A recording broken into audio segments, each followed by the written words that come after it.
Welcome to America, Russell. Thank you for making me welcome in your space and your country. My pleasure. How you been, brother? It's been an unusual time. I've not been here for 3 years. Just went to Los Angeles. I have a house there, visited it. It was like a sort of a time capsule, you know, like sort of notes for stand-up shows I was doing then. And the graffiti has changed in the city of LA, and the feeling of that city is altered. And you can tell that some sort of window, some portal has been passed through. And of course I'm aware of, because it's a global event, I'm aware of what that has been. But it's strange to be back here. Yeah, it's interesting when you go away from something and then you come back and there's like a tangible feeling of change. Yeah, well, I mean, I guess because I talk about American culture a lot, I come with a degree of anticipation. But it was a torrential rainstorm in Los Angeles. I'm aware that, like, you've moved out of there, that a lot of significant people in the space that I work in have moved out of there.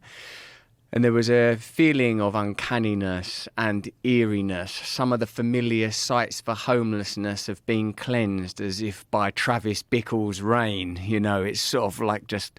Really? They've moved homeless people away? For example, Gower Street. The Gower Street Bridge, there would always be sort of like a little tented community there. That seems to have been moved along, and maybe a perfect metaphor for that problem, you know, moving them rather than... You feel like those homeless people are still somewhere rather than that problem has found a resolution. No one really has a tangible resolution. I haven't heard one resolution that's like, okay, that we could put our fingers on, that's real. Do you know that in our country, during the pandemic, in London especially, but also in other cities, they temporarily housed homeless people as one of the pandemic measures? Like, we can't have people on the streets, they'll cough on someone. Put them all in hotels, put them in hostels. They solved it, and then when they reached the point where they were happy that the pandemic had leveled out, they kicked them all back out again. Right, that's it. We're not worried anymore. Get back out there. I wonder why they did that. Do you think it was just too much time and effort to manage those people? Like, they're shooting up in the hotels and causing ruckus and... Well, I wonder what was the reason for, like, putting them back on the street, because it seemed like if they solved that, like, they should be like, oh, well, you know, let's just keep dedicating these resources to keep these people housed. I feel like that the anomaly was the housing rather than the ejecting. I feel like that they... When it was convenient and suitable, they could find a solution to homelessness that was an economic one. And then when it wasn't necessary anymore, they just pulled the rug out from under it. I'm sure, like, that comes with complexity. When I was first working in media, when I was still a using drug addict myself, I did these things that I considered to be like psychological jackass. You know, that was a big show at that time, those amazing guys doing those incredible stunts. And I was like, well, what if you did the psychological version of that? So I had like a boxing match with my dad. I had a homeless guy move in my house. I seduced an octogenarian lady. I jerked off a man in a toilet. All of these things were the periphery of my limits as a drug-using young man, just trying to make my way in media. When I had that homeless guy come live in my house with me, James was his name, God rest his soul, like, it was interesting to encounter that there's a reason. Of course, I fully accept and appreciate that could happen to any of us, that any of us with a few wrong choices could end up destitute and lost without the kind of support and good fortune I've had in various areas of my life. I'm sure it could have happened to me. Of course it could have. But there was a sort of like a gravity pulling him back out into the street. You know, there's a gravity pulling it. It was like he couldn't deal with being in a house. Admittedly, these were not organic conditions. There was like cameras around and stuff. It was not a high budget production. It was really lo-fi stuff on a lo-fi digital channel.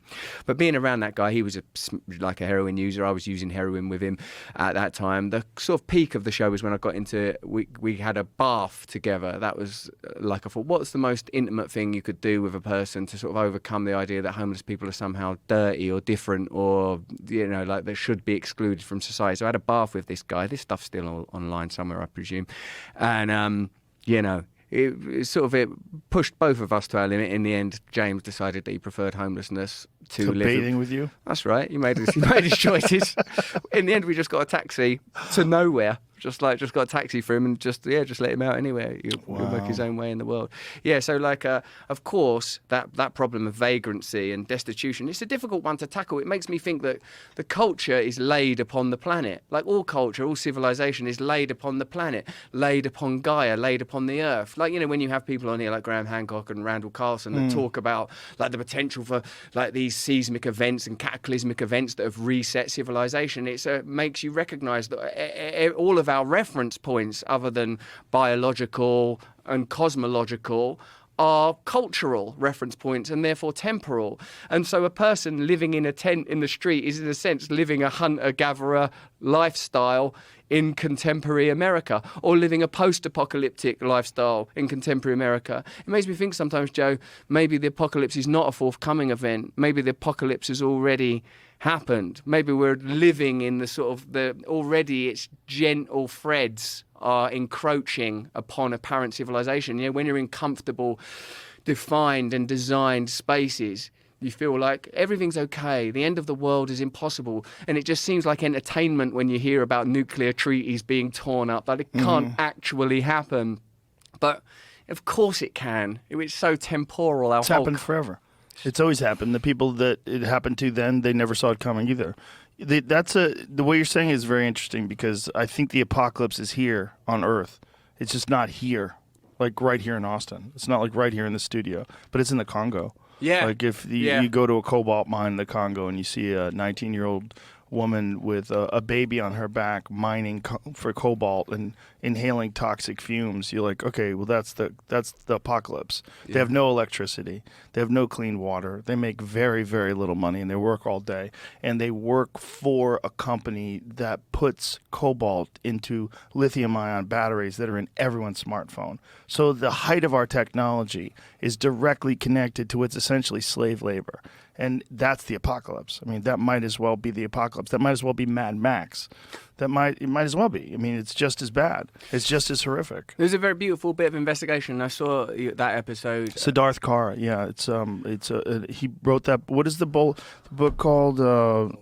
Cobalt Red. Yeah, it's all about cobalt mining in the Congo and his investigation that he did into it. It's very, very. It's inspiring that a person is that selfless and can make that sort of a commitment and risk their life and go to a very dangerous place and expose this, because he's a real journalist, like a real boots on the ground journalist that wants to show the world some things that are being hidden from them, because the people that are making enormous amounts of money from this that could fix it don't want to. They want to profit off of it at the exact level they're profiting off of it now, which means, paying people a couple cents an hour or whatever they pay them.